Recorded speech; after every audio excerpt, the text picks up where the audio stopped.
Voltamos para o último bloco, a entrevista com o Leonardo Boff. Leonardo Boff, você ainda se considera católico? Você gostaria de estar na igreja como padre hoje para participar dessa mudança que você tem tanta esperança?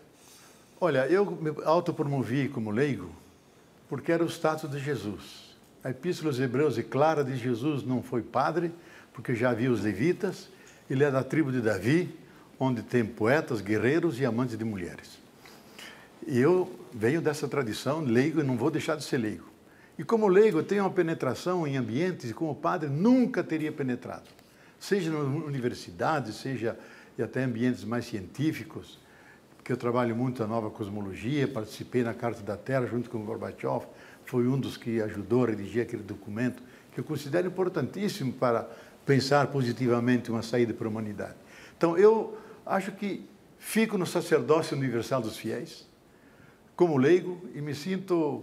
E leigo significa membro do povo de Deus. E eu acho que nessa situação eu posso fazer mais para a fé em geral do que ficando dentro de uma instituição. Leonardo, saindo um pouco da igreja... O Reinaldo falou pouco, o próprio Leonardo. Agradeço a gentileza.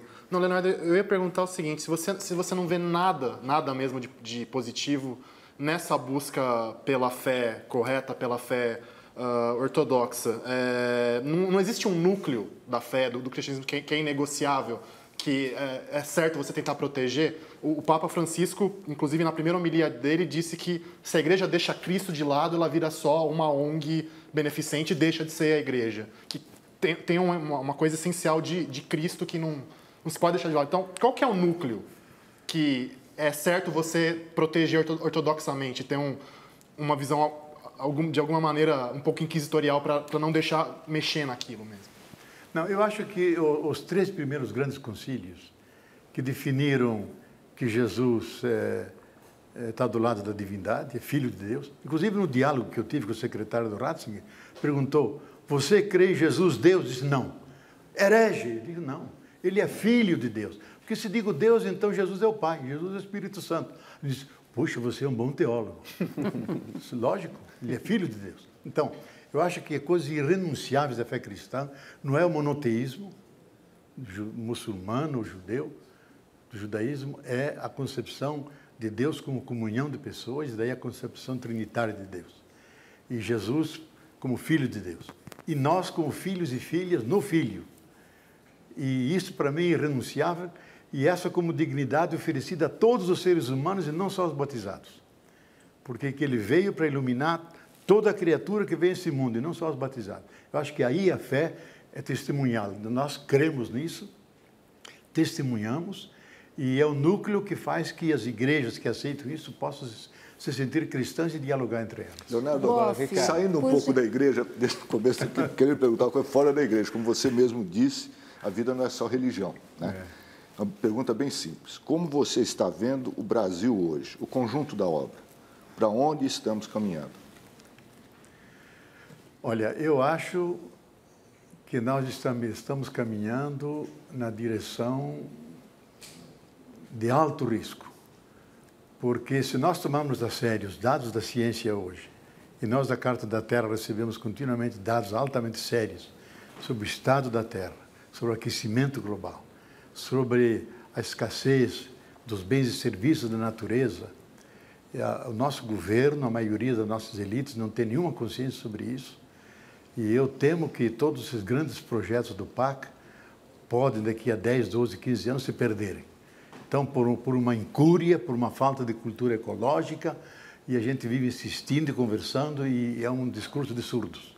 É o crescimento ilimitado, é o velho projeto que nem é do século XX, do século XIX.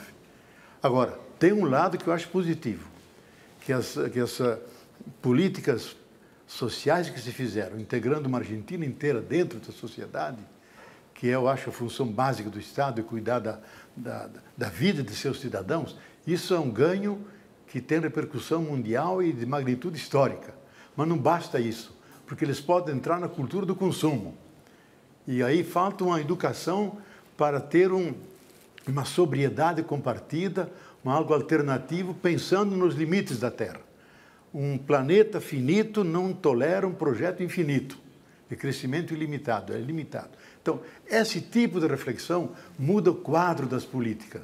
E eu não vejo que isso seja tomado em consideração no nosso país. Boff, quando o Dom Odilo Scherer esteve aqui no Roda Viva, quando ele foi perguntado acerca da derrota política da teologia da libertação no interior da Igreja Católica, essa pergunta foi feita pelo Ivan Martins, e note que a pergunta foi pela derrota política da teologia da libertação no interior da Igreja Católica. Mas o Dom Odilo terminou conduzindo a resposta dele, indicando que a teologia da libertação ela foi abandonada pelas pessoas que a seguiam, né? E ele fez, então, supor essa ideia de que as pessoas que deixaram de acreditarem na teologia da libertação e também associou isso também à queda do socialismo ou ao enfraquecimento do socialismo no mundo. Eu queria te perguntar, dentro dessa conjuntura, né, queria te ouvir a esse respeito por dois motivos. O primeiro, pela sua experiência de ter sido silenciado pela Igreja, né? E uma outra questão muito específica em relação ao Jorge Bergoglio, que não teve nenhum envolvimento explícito com as SEBs na Argentina, né? Então, o que se pode esperar da Igreja Católica sob o pontificado do Papa Francisco a esse respeito? Olha, essa afirmação do Dom Scherer mostra apenas a distância que ele tem do povo. Você vai nos movimentos sociais, desde o Sem Terra, essa rede imensa de movimentos sociais, muitos, a maioria deles ligados à igreja, o que funciona ali é a teologia da libertação.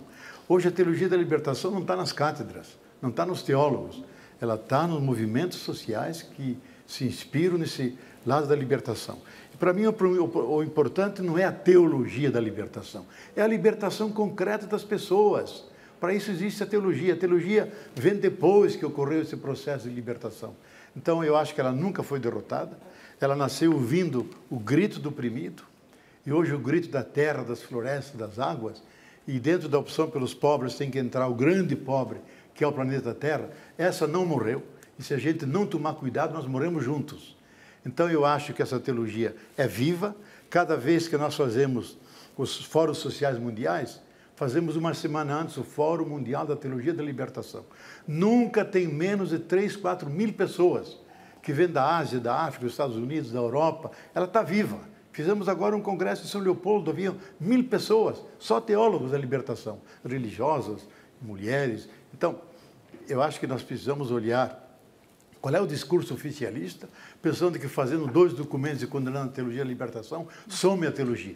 Oxalá, se ela sumisse, isso significasse os pobres não gritam mais, a terra está salva e nós estamos num paraíso da igualdade. Não é verdade.